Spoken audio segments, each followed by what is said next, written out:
Station. This is Houston. Are you ready for the event?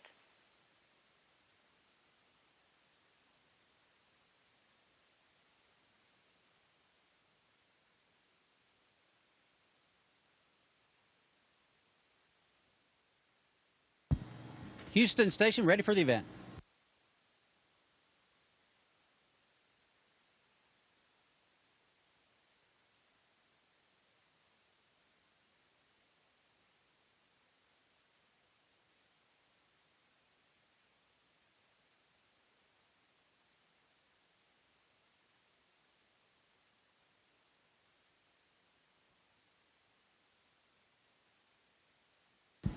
And Houston Station, you copy, ready for the event. SEC Network, this is Mission Control Houston. Please call station for a voice check.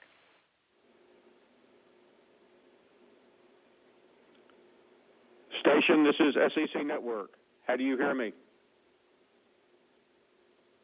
Got you loud and clear. Who am I talking to?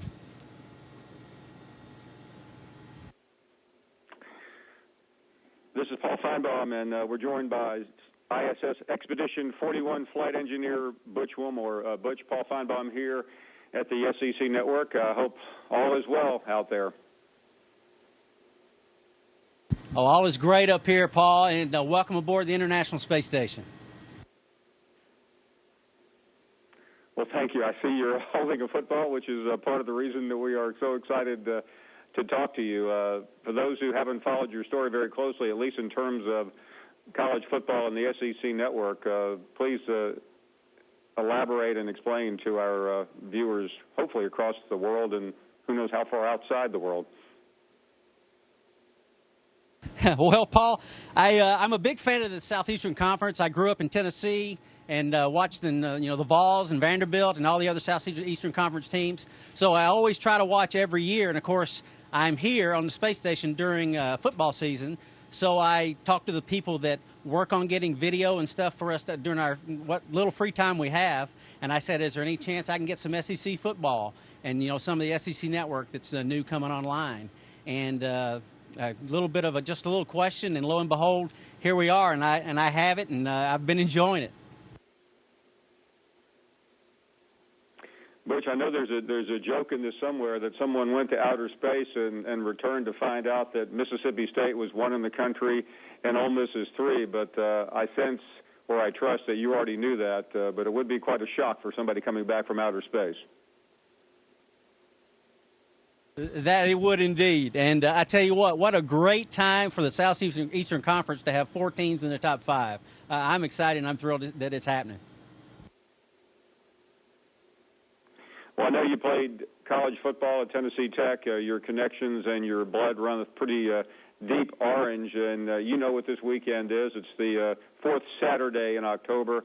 Alabama heads to Tennessee this weekend, and I know that's a game that you'll be paying pretty close attention to. Oh, absolutely, Paul. When I was growing up, I had a couple of uncles that were, one, of course, was a huge Tennessee fan, and the other was a huge Alabama fan. And the rivalry every single year and the things that they do, the jokes they would play on each other, were some great memories. And, the tradition continues. And hopefully, one thing about being a fan of the Southeastern Conference is that when they play each other, it's all win-win. But I am, of course, pulling just a little bit extra for the Volunteers this week. Well, I realize you have plenty of responsibilities up there, and you're up there with a couple of cosmonauts and will be there for some time. But how do you keep up with your passion, college football, while you're working and while you're conducting the activities that you were sent up there to do? Well, that is an understandable question. We do get about 2.5 hours a day to do some physical activity. We work out on a resistive exercise machine. We have a treadmill. Here next to me is a sort of a space bicycle, if you will. And we get about 2.5 hours a day to do those type of workouts. And so I use that time, and I watch your show. I've been watching your Monday show, which is it's a pretty long show. It's taken me all week to watch it. and also I watch games. I actually watched Tennessee Tech, the team that I played for. I watched their game from this week, and they had a big come-from-behind fourth-quarter victory, 29 points unanswered in the fourth quarter, and beat Eastern Kentucky. So that was thrilling to watch that. So that's how I use that time, and that's when I typically watch the games. Butch, the program that I conduct every day is a little hard for people to comprehend, even down on Earth. I can only imagine what it's like in outer space. Describe it to us, if you don't mind. Well, you're keeping me up to speed. I mean, like I said, I just watched your show from Monday. Like I said, I watched it for the last couple of days because I only get to watch it in pieces. But it's been very interesting and very informative for football fans. And you've got people calling you from actually all over the nation, and so it's very interesting, very intriguing to listen to.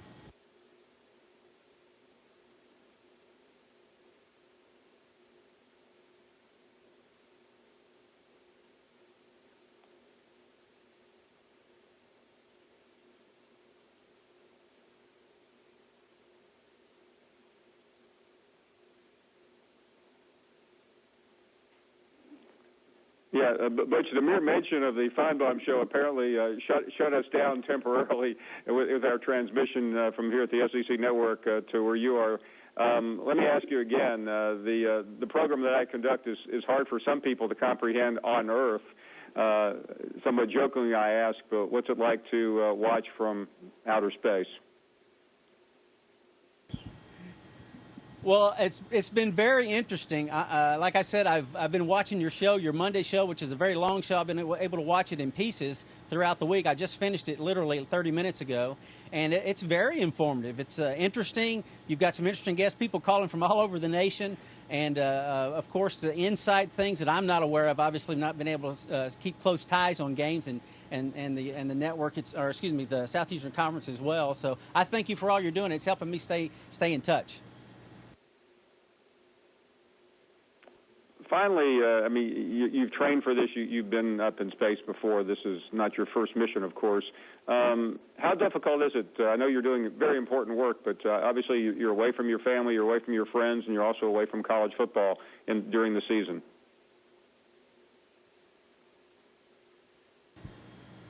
It is challenging, the various things. It's a wide variety of things that we have the opportunity to take part in, and being apart from the family is tough.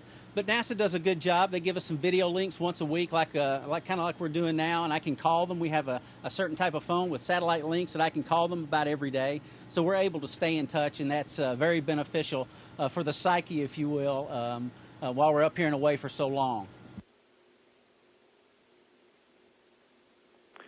Butch, in terms of your passion for football, when you're watching these games, when you're getting the results, I guess the emotion is a little bit different, being in a spacesuit, being in outer space, so to speak. How does it compare to watching a game in a stadium or in front of your television on a Saturday afternoon?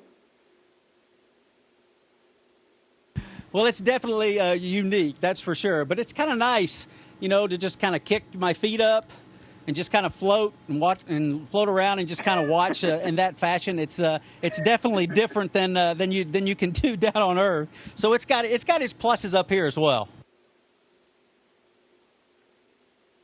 Yeah, I mean, I hate to use this valuable time for a plea, but I know we've sent senators into space and lay people into space. I mean, come on, isn't it time to take your old buddy here at the SEC Network and give him a couple of whirls around the Earth in your space station? I tell you what, we got room for Paul Feinbaum up here. You work it out with NASA, and we'll fix you a place, and we'll be ready we'll play us a little football up here. As you can see, I've been trying to do my Condrich-Holloway spiral. I'm not very good at it, but I've been trying to get it going. I was in school as he was ending, so you look pretty good. Listen, there are a lot of people down here that would love nothing more, Butch, than to send me up there and perhaps even leave me. But safe travels. We can't wait for you to come back, and what a great pleasure and honor it has been to talk to you today. Oh, it's been a pleasure for me as well, Paul. And keep the fine show coming, and I'll be watching. Thank you. You got it. Thank you so much. Station, this is Houston ACR. That concludes the event. Thank you. Thank you. SEC Network Station, please stand by while we reconfigure video and audio communications.